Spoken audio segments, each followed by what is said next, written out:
اور یہ کہا گیا تھا کہ آپ پہلے انتخابی شیڈول کا اعلان کریں، اس کے بعد آپ ایک ہمیں درخواست ڈالیں، پھر ہم کنسیڈر کریں گے۔ یہ جو ڈی آر اوز کا مسئلہ ہے، یہ جو ریٹرننگ آفیسرز اور ڈسٹرکٹ ریٹرننگ آفیسرز کا مسئلہ ہے، اصل میں سارا کھیل یہاں سے شروع ہوا۔ اب یہ سارے کے سارے لوگ وہ ہیں جو بیوروکریسی کا حصہ تھے، لیکن جب چیف کے سامنے یہ بات کی ہے الیکشن کمیشن کے وکیل نے، تو چیف صاحب کو چاہیے تھا کہ اس کے اوپر غور کرتے۔ لاہور ہائی کورٹ کو تو انہوں نے سنا دیا، ساتھیوں کو بھی تانے دے دیے، انہوں نے کسی کو نہیں چھوڑا۔ انہوں نے یہ جو انہوں نے الزام لگایا لاہور ہائی کورٹ کے اوپر، انہوں نے کہا جی لاہور ہائی کورٹ نے بیک جنبش قلم انتخابی عمل کو جو ہے وہ ڈی ریل کیا۔ مجھے نہیں لگتا کہ لاہور ہائی کورٹ نے بیک جنبش قلم یہ سارا کیا کہ ایک قلم ہلتے ہی انہوں نے ڈی ریل کر دیا سسٹم۔ اس سسٹم کو ڈی ریل کرنے میں الیکشن کمیشن کا اور چیف الیکشن کمشنر کا ہاتھ ہے، کہ جب ان کے پاس ایک خط ہے جو 4 مہینے سے وہ اپنے پاس فائلوں میں دبا کر بیٹھے ہیں اور کسی کو ہوا نہیں لگنے دی گئی، تو اس خط کو دبانے کا مقصد کیا تھا؟ انتخابی شیڈول کا اعلان کرتے اور کنسیڈر کرتے۔ جب ان کو روک دیا گیا تھا کہ بیوروکریسی کے لوگ اس میں شامل نہیں ہوں گے ڈی آر اوز اور آر اوز کے لیے، تو پھر بیوروکریسی کے لوگوں کو کیوں استعمال کیا گیا؟ عدالت کے سامنے یہ جو ایک پوائنٹ ریز کیا گیا کہ جی یہ وہ آر اوز اور ڈی آر اوز ہیں جن کا بیوروکریسی سے بہت پہلے کا تعلق تھا، مطلب اب وہ کافی ٹائم سے انتظامی آفیسر کے طور پہ اپنی خدمات سر انجام دے رہے ہیں، مگر یہ جو جتنے بھی انتظامی آفیسرز ہیں یہ بیوروکریٹ بھی رہے اور بیوروکریسی کا حصہ تھے، اور بیوروکریسی پہ گہری چھاپ مسلم لیگ نون کی بھی ہے۔ اگر عوام کا اربوں روپیہ خرچ ہونا ہے، جو کہ اس پٹیشن کا حصہ تھا جس کی وجہ سے عمیر نیازی کو کہا کہ جی انہیں توہین عدالت کا نوٹس ہم جاری کریں گے، اور یہ جو صرف مسئلہ یہاں پہ تھا، آپ سوچئے پاکستان کے عام انتخاب کے اوپر اربوں روپیہ خرچ ہوتا ہے، اس اربوں روپے کو بچانے کے لیے اور اس کا فائدہ مند ہونے کے لیے لاہور ہائی کورٹ کے باقر علی نجفی صاحب نے یہ 5 صفحات پر مشتمل اپنا فیصلہ دیا تھا، جس میں انہوں نے کہا تھا کہ ایک جماعت کو شدید تحفظات ہیں۔ پاکستان میں ہمیشہ صاف اور شفاف انتخاب کی بات کی جاتی ہے جتنا جلدی ممکن ہو سکے، تو انہوں نے بھی یہی بات کی تھی کہ آپ عوام کا اربوں روپیہ خرچ کرنے جا رہے ہیں، تو اگر ایک جماعت نتائج کو تسلیم نہیں کرے گی، جس کو پہلے ہی آپ کچھ کرنے کا موقع نہیں دے رہے، تو ایسی صورت میں اس کا کیا فائدہ ہوگا؟ لیکن چیف جسٹس صاحب جو ہے ہمارے معزز چیف جسٹس صاحب، وہ آج سے چھٹیوں پہ بھی چلے گئے ہیں اور وہ فیصلہ بھی سنا گئے ہیں، جس کے مطابق 8 فروری کو تو الیکشن ہوگا، مگر 8 فروری کو جو آر اوز ہیں اور ڈی آر اوز ہیں وہ وہی ہوں گے جن کے ذریعے الیکشن کمیشن کام کر رہا تھا۔ کیا ہمارے چیف جسٹس قاضی فائز عیسیٰ صاحب کو، ہمارے چیف الیکشن کمشنر سے یہ سوال نہیں ہونا چاہیے تھا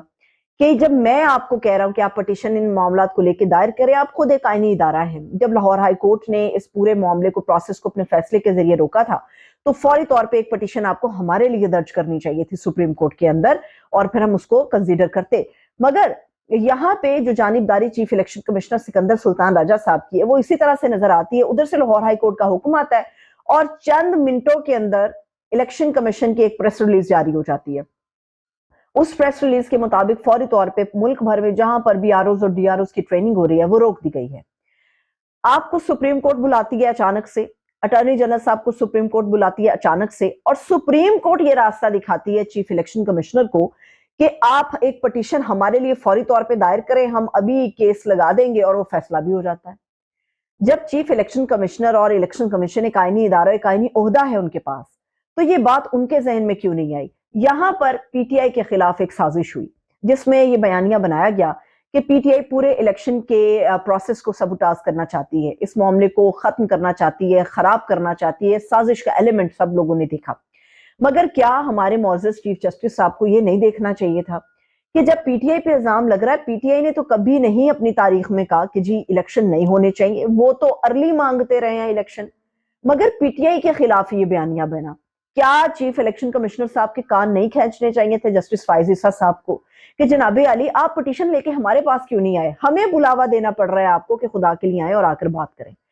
قاضی فائز عیسیٰ صاحب نے یہ ویسے اپنے فیصلے میں لکھ دیا، اس سے پہلے الیکشن کی جو ڈیٹ جب آئی انہوں نے فیصلے میں لکھا کہ کوئی بھی الیکشن کے پروسیس کو ڈیریل نہیں کر سکتا، اس کے اوپر بات نہیں کر سکتا، آپ اپنی بیوی سے بات کر سکتے ہیں، پڑوسی سے بات کر سکتے ہیں۔ سب کی زباں بندی ہو گئی، مگر جو سینئر سیاستدان اور سیاسی جماعتیں یہ بات کر رہی تھی کہ الیکشن آگے جانا چاہیے، الیکشن نہیں ہو سکتا، کیسے کریں گے، کس موسم میں کریں گے، کیسے ممکن ہو سکے گا، کیسے مہم چلائیں گے، تو کیا ہمارے جو قاضی فائز عیسیٰ صاحب ہیں، معزز چیف جسٹس صاحب،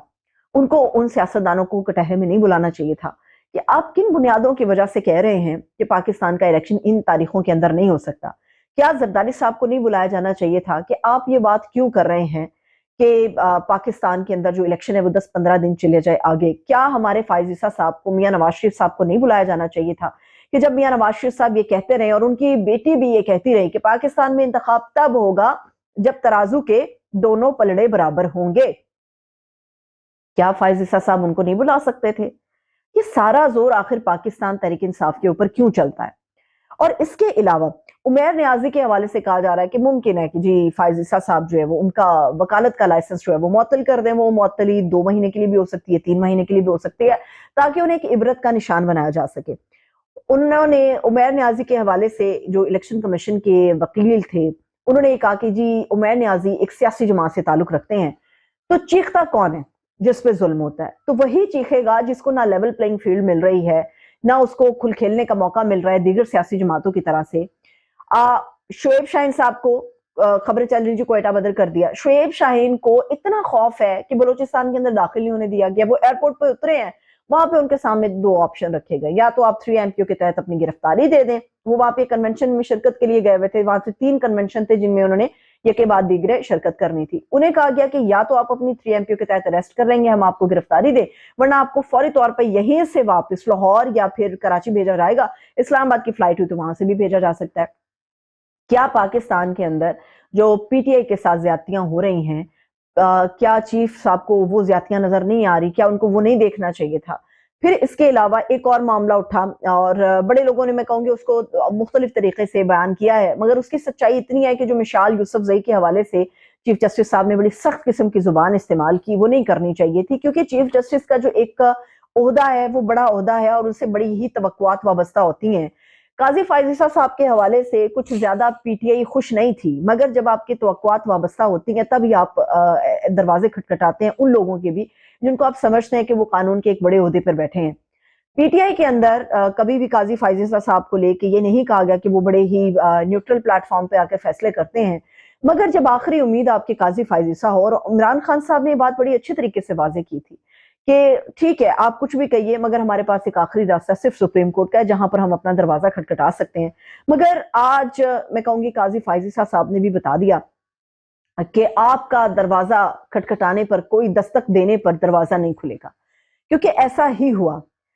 پی ٹی آئی کو سنے بغیر, ان کا موقف سنے بغیر فائز عیسیٰ صاحب نے جو ہے وہ یک طرفہ فیصلہ اپنا دے دیا. کوئی بھی نہیں چاہتا کہ پاکستان میں 8 فروری سے آئندہ آگے الیکشن جائے, مگر ایسا تاثر گیا کہ پی ٹی آئی یہ سب کر رہی ہے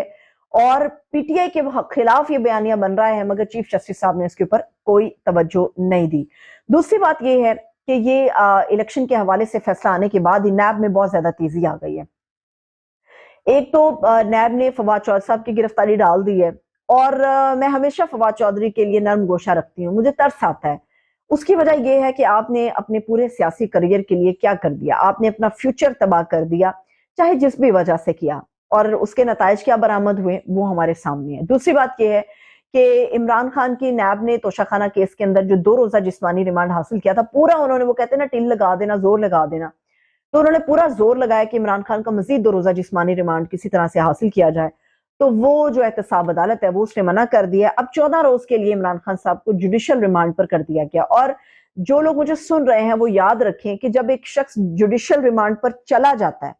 اس کے بعد دوبارہ سے اس کا جسمانی ریمانڈ نہیں ملتا, یہ بات یاد رکھیے گا. اب عمران خان صاحب 14 روز کے جوڈیشل ریمانڈ پر تو چلے گئے ہیں, یہ واپس اگر جسمانی ریمانڈ پر ان کو کسی بھی طرح حقائق کو توڑ موڑ کر لایا جاتا ہے تو یہ آئین اور قانون کی کھلی خلاف ورزی ہوگی, اور یہ خلاف ورزی عدالتوں سے نکلے گی. امید کرتے ہیں کہ خان صاحب اب جوڈیشل ریمانڈ کے بعد آگے پروسیس آگے بڑھے گا, نہ کہ پیچھے انہیں جسمانی ریمانڈ کی طرف بھیجا جائے گا. اس کے علاوہ دیکھتے ہیں کہ پاکستان کے اندر جو آئین کی بالادستی کے لیے فائز عیسیٰ صاحب اپنے تئیں کوششیں کر رہے ہیں جو کہ یک طرفہ نظر آ رہی ہیں, اس میں پی ٹی آئی اپنے لیے کیا اسپیس نکال پائے گی, کیا جگہ نکال پائے گی.